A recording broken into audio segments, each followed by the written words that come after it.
Jangan lupa subscribe YouTube channel Metro TV News dan jangan lupa nyalakan notifikasinya. Pemirsa, Polres Jombang akan memeriksa sopir Vanessa Angel berinisial TJ untuk penyelidikan penyebab kecelakaan lalu lintas yang menewaskan Vanessa Angel dan suaminya, Febri Ardiansyah.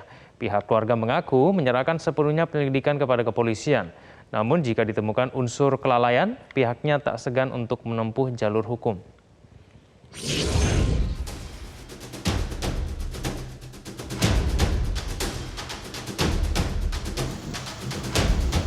Kasus kecelakaan yang menyebabkan Vanessa Angel dan suaminya Febri Ardiansyah meninggal di Tol Jombang, kilometer 627, tengah ditangani oleh Polres Jombang. Kapolres Jombang AKBP Agus Setio Nugroho mengatakan pihaknya akan memeriksa saksi yang selamat dari kecelakaan itu, yakni sopir dan pengasuh anak dari Vanessa Angel. Hal itu dilakukan untuk mengungkap apakah adanya unsur kelalaian dalam insiden tersebut. Patologi dan sopir mengantuk. Artinya ada unsur kelalaian atau gimana? Nanti kalau unsur kelalaian dan sebagainya kita melakukan pemeriksaan dulu, baru kita nanti bisa menyimpulkan. Berarti masih sebatas saksi gitu? Iya, betul. Dirlantas Polda Jawa Timur Kombes Pol Latif Usman menyatakan penyebab kecelakaan mobil yang ditumpangi Vanessa Angel bersama keluarga diduga disebabkan pengemudi tidak konsentrasi sehingga mobil oleng dan menabrak beton pembatas jalan tol. Berdasarkan dari olah TKP, polisi juga tidak menemukan bekas pengereman. Pihaknya kemudian akan bekerja sama dengan pengelola jalan tol untuk mengetahui kecepatan pasti dari kendaraan. Kalau dilihat dari kondisi kendaraan kerusakan, kendaraan tersebut melaju dengan kecepatan lebih dari 100 km per jam. Tetapi dari hasil pelaksanaan penyidikan nanti kita akan bekerja sama dengan jalan tol, akan kita lihat pergerakan kendaraan dari barat itu kan akan kita ketahui kecepatannya berapa. Sehingga pada saat terjadi kelelahan mengantuk ke sebelah kiri, berapa titik kumpul yang ada. Untuk sementara kita memberikan bantuan psikologi terlebih dahulu biar mereka tenang, biar mereka ini besok kalau sudah tenang akan kita lakukan pemeriksaan lebih lanjut. Usai insiden kecelakaan, media sosial sempat dibuat geger dengan beredarnya video Instagram Story dari sopir yang mengemudikan mobil Vanessa Angel sebelum kecelakaan terjadi. Dari video yang beredar, sopir itu merekam video perjalanan saat melaju di Tol Nganjuk kilometer 555. Namun, tidak lama setelah kecelakaan terjadi, video itu sudah dihapus oleh pemilik akun. Sementara itu, pihak keluarga Vanessa Angel dan Febri Ardiansyah mengaku menyerahkan sepenuhnya ke pihak kepolisian terkait penyelidikan penyebab kecelakaan. Faisal, ayah Febri, menyatakan jika ditemukan unsur kelalaian, pihaknya akan menempuh jalur hukum. Kalau melihat persoalan kejadiannya, itu memang ada kelalaian supir. Tapi bagaimana kelalaiannya itu saya sendiri juga belum bisa memastikan karena yang interogasi kan polisi kan. Tapi apakah nanti ini akan dilanjutkan ke atas itu saya serahkan ke polisi aja lah dulu. Supaya kalau memang ada kelalaian dia ya hukum harus ditegakkan. Kenapa? Agar driver lain juga bisa berpikir dua kali untuk membawa majikannya atau apa namanya istilahnya orang lah di atas mobil kan agar berhati-hati kan. Itu kan pelajaran juga kan. Kalau memang dia salahnya fatal dibiarkan sekarang umpamanya itu kan bagi orang lain nggak jadi pelajaran jadinya. Vanessa Angel dan suaminya Febri Ardiansyah mengalami kecelakaan tunggal di kilometer 672 ruas tol Jombang Mojokerto Jawa Timur Kamis siang. Mobil SUV itu menabrak pembatas beton sisi kiri, kemudian terpelanting berputar dan berhenti di jalur cepat. Kecelakaan itu menewaskan Vanessa dan suaminya, sementara sopir, asisten dan anak Vanessa terluka. Tim Liputan Metro TV. Pemirsa, apakah ada potensi unsur kelalaian di balik kecelakaan maut yang menyebabkan Vanessa Angel dan suaminya Febri Ardiansyah meninggal dunia? Apa saja temuan dari pihak kepolisian sejauh ini dan apa pelajaran penting dari kecelakaan ini? Untuk membahasnya sudah bergabung bersama kami Dirlantas Polda Jawa Timur Kombes Pol Latif Usman dan juga ada pemerhati otomotif Fitra Eri. Mas Fitra dan Pak Latif, selamat sore. Selamat sore. Selamat sore, Mas. Baik, saya langsung ke Pak Latif. Pak Latif, apakah dari hasil penyelidikan sementara ada unsur kelalaian dalam kecelakaan ini? Ya, dari hasil olah TKP sementara yang kita temukan di fakta-fakta di lapangan adanya terjadinya kendaraan yang tidak terkendali sehingga mengakibatkan kendaraan ini membentur pembatas jalan, dan sehingga kendaraan ini sampai terpental sekitar 30 meter dari titik tumbuh tersebut. Nah, dari fakta-fakta ini tentunya kita tadi sudah saya sampaikan bahwa permasalahannya memang kecepatannya tinggi, kalau bisa dikatakan mungkin lebih dari 100 km per jam. Dan ini tentunya sudah dalam aturan berlalu lintas sudah melanggar aturan ketentuan berlalu lintas masalah batas kecepatan. Karena di jalan tol tersebut ada rambu yang menyatakan maksimal kendaraan kecepatan adalah 100 km per jam. Ini yang perlu menjadi perhatian. Dalam artian bahwa kecepatan kendaraan inilah yang mengakibatkan fatalitas korban, terjadinya korban sampai dia meninggal dunia. Tapi untuk penyebab kecelakaan adalah hilangnya konsentrasi pengemudi. Karena saya sampaikan di sini, karena kenapa saya sampaikan ini? Karena tidak terjadi kita temukan bekas rem ataupun bekas-bekas yang mungkin roda ban ini meletus. Yang saya temukan adalah terjadinya tidak ditemukan itu. Jadi saya simpulkan sementara hilangnya konsentrasi daripada pengemudi ini. Nah, konsentrasi pengemudi ini bisa dipengaruhi oleh kondisi korban dan aktivitas korban yang lain. Nah, inilah yang akan tadi disampaikan di berita, ada informasi kecepatan sekian dia menggunakan Pak Latif, tapi apakah sudah mengarah ke dugaan pelanggaran tindak pidana, Pak Latif? Ya, ini sementara kita belum menentukan hal tersebut, tapi kan kita sedang mengumpulkan bukti-bukti ini. Kami yang sedang kita lakukan di sini adalah memberikan pendampingan kepada korban yang masih selamat, baik itu supir, baik itu pembantu, dan baik itu untuk balita itu sendiri. Itu yang sedang kita berikan pendampingan secara fisiologi, sehingga diharapkan nanti pada saat pemeriksaan sudah masuk proses penyidikan, akan kita terbantu oleh psikologi daripada saksi-saksi ini akan memberikan keterangan yang sebenarnya. Ini yang sedang kami upayakan, sehingga nanti tidak terjadi istilahnya keterangan yang berbelit-belit karena kondisi katanya kemarin tidak sehat. Nah, ini yang kita jaga betul. Kita adakan pendampingan terhadap pengemudi maupun saksi-saksi lainnya. Baik, saya ke Mas Fitra. Mas Fitra, kalau kita berbicara mengenai kecelakaan tunggal, lalu di jalan tol, hal-hal apa sebetulnya yang paling mungkin menyebabkan terjadinya kecelakaan ini, Mas Fitra? Ya baik, jadi secara umum kecelakaan itu bisa disebabkan oleh beberapa hal. Bisa disebabkan karena kondisi mobilnya, bisa dikarenakan oleh kondisi jalan, cuaca, dan bisa disebabkan oleh human error. Tapi memang dari data kecelakaan di dunia, sebagian besar bahkan mungkin mendekati 90% kecelakaan itu melibatkan human error. Jadi ini memang sesuatu yang sangat sering terjadi, apalagi kalau kita dengar keterangan dari saksi semua dan tidak ada bekas mobil itu melintir, tidak ada bekas ban sebelum menabrak, artinya kan mobil itu menabrak beton sebenarnya dalam keadaan masih berjalan normal gitu. Jadi memang saya setuju dengan Pak Latif tadi bahwa ada unsur kehilangan konsentrasi di sini. Jadi secara umum memang kecelakaan itu bisa disebabkan oleh faktor internal pengemudi dan faktor eksternal dari pengemudi, tapi memang sayangnya sebagian besar kecelakaan di dunia maupun di dalam negeri itu disebabkan oleh human error. Oke, Mas Fitra, hal apa saja yang bisa kita pelajari dari kecelakaan Vanessa Angel ini, Mas Fitra? Oke, yang pertama, mobil yang digunakan oleh Vanessa Angel itu adalah mobil yang sebenarnya crash test-nya itu memiliki nilai yang baik, bintang 4 ASEAN NCAP, artinya sebenarnya adalah mobil yang cukup aman. Tapi melihat struktur tabrakannya di mana mobil itu menabraknya itu searah dengan beton, dan beton itu hanya ditabrak dengan mungkin 10-15 cm di samping kiri mobil, itu adalah konstruksi terlemah dari mobil, makanya kerusakannya itu bisa sampai ke belakang. Andaikan menabraknya di tengah, mungkin kerusakannya tidak akan sampai ke belakang karena di tengah itu ada yang namanya crumple zone, zona yang didesain untuk menyerap benturan. Dengan konstruksi tabrakan seperti itu, mobil apapun rasanya kerusakannya akan mirip-mirip saja dan potensi fatalitasnya juga mirip jika menabraknya seperti itu. Baik, saya ke Pak Latif. Pak Latif, saya ingin konfirmasi bahwa ada video yang kemudian viral di media sosial dan itu diduga dilakukan oleh sopir dari Vanessa Angel yang kemudian postingannya itu di Instastory dihapus begitu.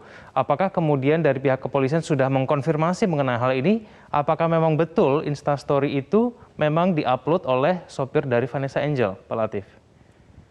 Iya, jadi keterangan tersebut selalu kita kumpulkan. Kita juga sudah mengambil keterangan dari handphonenya sudah kita ambil untuk kita lakukan pemeriksaan. Nanti kita bekerja dengan tim cyber Krimsus Polda Jatim untuk memeriksa handphonenya itu, dan beberapa berita-berita dari medsos ini kita kumpulkan. Itu menjadi alat petunjuk bagi kami nanti dalam melakukan proses penyidikan lebih lanjut. Dari jarak yang tertera di situ kan di 555 km dia melakukan upload daripada kecepatan kendaraan tersebut. Nah, jarak demikian inilah yang akan kita kumpulkan terus. Dan juga kita juga sudah berbicara dari hati ke hati, seperti dia berangkatnya mulai jam berapa, bergantiannya di mana, jadi berangkat jam 5 dari Jakarta, terus di kilometer 80 diganti oleh suami Angel ini, terus di kilometer 400 diganti lagi, terus di sekitaran Boyolali itu dia berhenti juga melakukan buang air kecil. Nah, sampai dengan terjadinya ada informasi di kilometer 55 juga mengupload, dan juga ada uploadan dari suami Angel sendiri maupun suaminya juga mengupload. Itu kita akan kumpulkan semuanya. Ini sebagai petunjuk yang akan kita lakukan untuk melengkapi, untuk mempermudah kami melakukan penyidikan sebetulnya penyebabnya apa? Apa betul dia lalai? Kelalaiannya karena apa? Apa ngantuk? Apa dia melakukan aktivitas lain? Nah, ini akan kita gali sehingga kita akan mengetahui persis. Nah, setelah kita mengetahui persis ini, tentunya ini menjadi pembelajaran kita bahwa inilah yang sebetulnya penyebab utama fatalitas korban yang terjadinya kecelakaan yang melibatkan Vanessa Angel ini. Nah, ini yang diharapkan apa yang kita sampaikan ini juga memberikan pendidikan, pembelajaran kepada masyarakat untuk kita tidak melakukan hal seperti itu. Karena yang pasti bahwa kecelakaan pasti diawali dari pelanggaran. Kalau dilihat dari TKP yang saya sampaikan tadi, kecepatannya adalah sudah melebihi dari 100, jelas. Itu sudah pelanggaran yang sudah dilakukan, kan demikian. Nah, inilah akibat akibat kecepatannya fatalnya sampai demikian tadi. Tadi sampaikan Mas Fitra, memang betul di TKP benturan yang terjadi memang di ujung beton itu yang memang mengakibatkan kerusakan parah, dan itu mengakibatkan kendaraan rusak begitu parahnya, mengakibatkan sampai kematian. Nah, kecepatan inilah sebetulnya yang mengakibatkan fatalitas. Kalau penyebabnya yang sering terjadi perlu kami sampaikan di sini di wilayah Jawa Timur, penyebab paling banyak kecelakaan betul faktor manusia betul. Tapi yang nomor 2 adalah faktor ban pecah. Nah, ini yang sering terjadi kecelakaan. Mungkin kalau kecepatannya saya ingin konfirmasi. Jadi sopir ini memang sudah beberapa kali berganti mengemudi mobil, sempat beristirahat, tapi kemudian ketika terjadi kecelakaan mengaku kelelahan, begitu ya, Pak Latif ya? Kalau sampai sekarang kita belum sampai mengaku kelelahan, belum. Karena kami kemarin hanya mencari informasi dia berangkat dari mana, jam berapa, berganti di mana, sempat istirahat tidak, kan ada ketentuan memang dalam mengemudi itu kan minimal setelah 4 jam dia wajib untuk beristirahat minimal setengah jam. Nah, ini kan, makanya kami gali mereka bergantinya di mana berganti, tapi kan tidak istirahat. Dan ini kan menurut saya juga perlu kita gali sehingga dia langsung melakukan perjalanan kembali. Kan seharusnya memang harus istirahat itu istirahat total, dalam artian memberikan ruang gerak tubuh kita untuk rileks kembali, untuk siap untuk mengemudi. Nah, ini yang kita gali perjalanan sehingga apa itu kecapean atau itu tidak, nah nanti akan kita dalami kembali. Informasi itu langsung dari saksi yang pengemudi maupun saksi lain. Ke Mas Fitra, sambil kita menunggu hasil resmi penyelidikan dari pihak kepolisian begitu ya, ada kemudian yang berpendapat bahwa ada hal-hal yang mungkin bisa dilakukan untuk menghindari dampak terburuk, seperti kemudian memakai seat belt. Nah, menurut Mas Fitra sendiri, memakai seat belt baik penumpang depan dan kemudian di belakang, itu seberapa besar efeknya untuk bisa menghindarkan kecelakaan dampaknya besar seperti yang terjadi pada Vanessa Angel, Mas Fitra? Oke, jadi safety belt atau sabuk pengaman itu kalau di otomotif itu disebut sebagai primary restraint system. Jadi itu sistem keselamatan yang utama seat belt. Sedangkan airbag itu hanya secondary.